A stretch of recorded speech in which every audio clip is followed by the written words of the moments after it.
먹는 것도 없는데 살이 찐다는 그녀. 아침에 눈 뜨자마자 먹는 것은 고작 커피 한 잔이랍니다. 잠도 깨고 든든한 느낌이 좋아서 마시기 시작한 것이 믹스커피라는 게 문제일 뿐이죠. 고작 이 한 잔이 문제가 돼봤자 얼마나 큰 문제가 되겠냐고 생각할 수 있죠. 이걸 한 번 더 끓여. 희정 씨의 당 충전은 믹스커피로 끝나지 않습니다. 단짠으로 입에 착착 붙는 과자로 넘어가는데요. 나 원래 이런 거 좋아하니까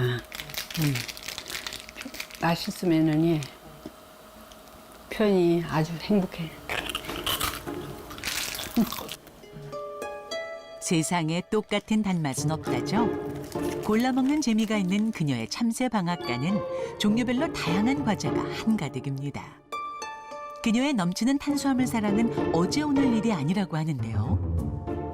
고등학교 졸업하고 서울 갔는데 그때는 너무 말라가지고 너무 마르니까 우리 친정어머니가 밀가루 한 푸대를 갖다 주면서 이제 부침개 해 먹으라고 그런 적이 있어요. 근데 그때는 먹어도 살 안 찌더라고. 탄수화물은 중독성이 강해서 습관처럼 먹게 됩니다.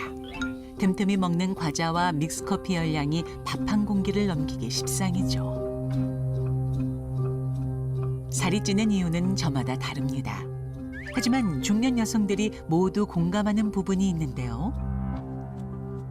갱년기 오면서 이제 조금 약간 우울하기도 하고 아침에 일어나면 식욕이 없어요. 그래서 막 배가 고파질 때까지 있다가 이제 먹으면 그때 또 식욕이 땡기면 그때 또 약간 폭식을 이제 나도 모르게 이제 하게 되고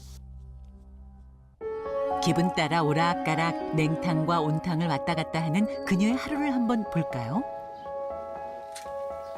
날씨는 덥고 하루는 길고 혼자 열일하는 남편은 신경 쓰이지만 나갈 엄두가 나지 않는 강호기 씨. 뭘 해도 시큰둥한데요. 아 재미가 없네. 아유 조금 어우 완전 좋구만. 딱히 한 것도 없는데 몸은 왜 이리 무거운 건지. 예전 같지 않은 몸 상태가 그녀도 적응하기 어렵답니다. 갱년기가 되면 이게 몸에 이렇게 신진대사가 잘 안 되는 것 같아요. 그런 게 이제 또 쌓이다 보니까 계속 늘어지고 일상생활에서 뭐랄까 약간 이제 무력하고 권태롭고 머리로는 하고 싶은데 몸은 따라주지 않으니까 거기서 오는 어떤 조금 그런 것도 있어서 아이들을 둘이나 낳고 살았지만 체중 조절이 이렇게 어렵진 않았습니다. 50대 갱년기에 들어서면서부터 나이살 무서운 걸 알게 됐죠. 이 살이 찌는 거를 내가 감지를 못했는데 어느 날 보니 아이들도 엄마는 지금 그 몸매를 봅서 하면서 막 살 좀 빼야 되지 않겠냐 해도 잘 안 되더라고. 노력이 웬 말입니까? 예전보다 적게 먹어도 살이 무서운 속도로 찐다는데요. 이 에스트로겐 자체가 지방 연소를 촉진시키는 기능이 있습니다. 갱년기 여성의 경우에는 에스트로겐 줄고 활동량도 같이 줄어들게 되면서 식사와 일상생활 습관이 같은 패턴으로 간다면은 같은 식사량과 같은 패턴에서도 지방은 더 쌓일 수밖에 없습니다. 그래서 활동량을 늘리는데 일부러 많이 늘려줘야 돼요. 운동을 하고 특히 골격근 운동도 해주고 그리고 이 대사 자체를 좀 올려줘야 식사량을 같이 먹더라도 체중 증가되는 게 좀 예방이 될 수 있겠죠. 해가 넘어가고 더위도 한풀 꺾일 무렵. 이제 좀 움직일만 하니 죽은 듯 사라졌던 오기 씨의 입맛도 살아난 모양입니다.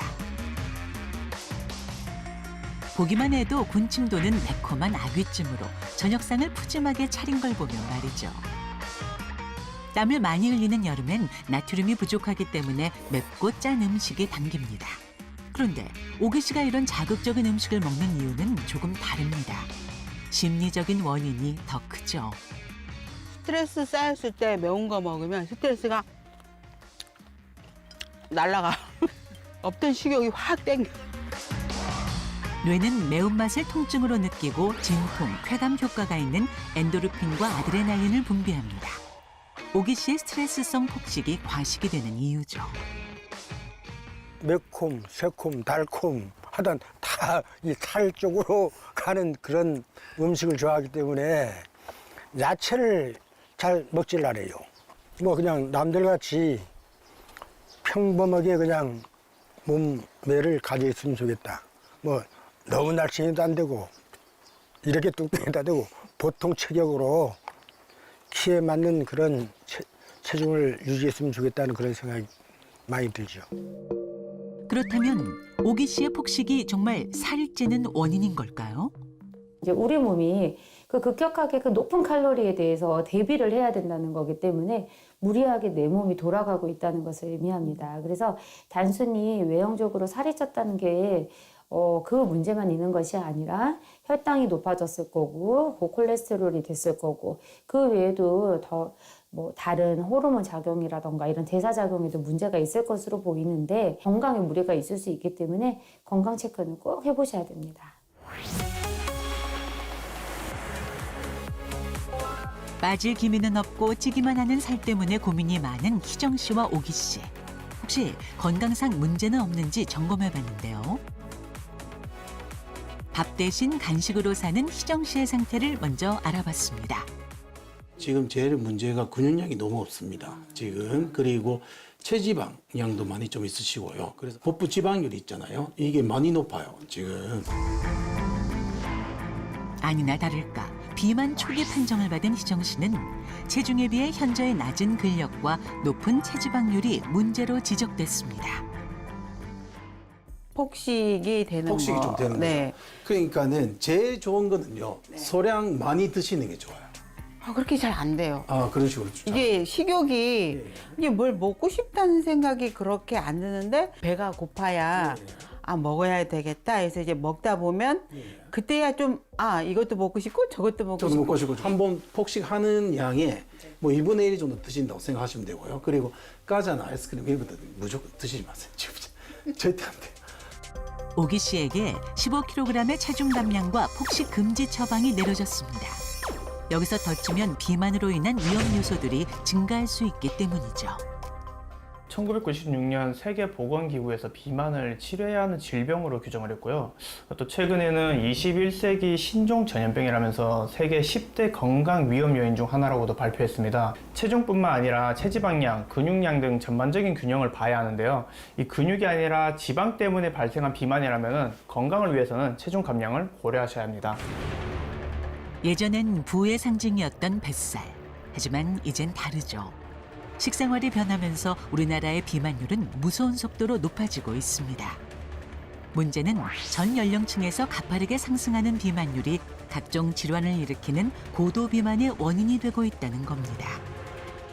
2030년엔 국민 10명 중 1명이 고도 비만이 될 거라는 비관적인 결과가 발표되기도 했습니다.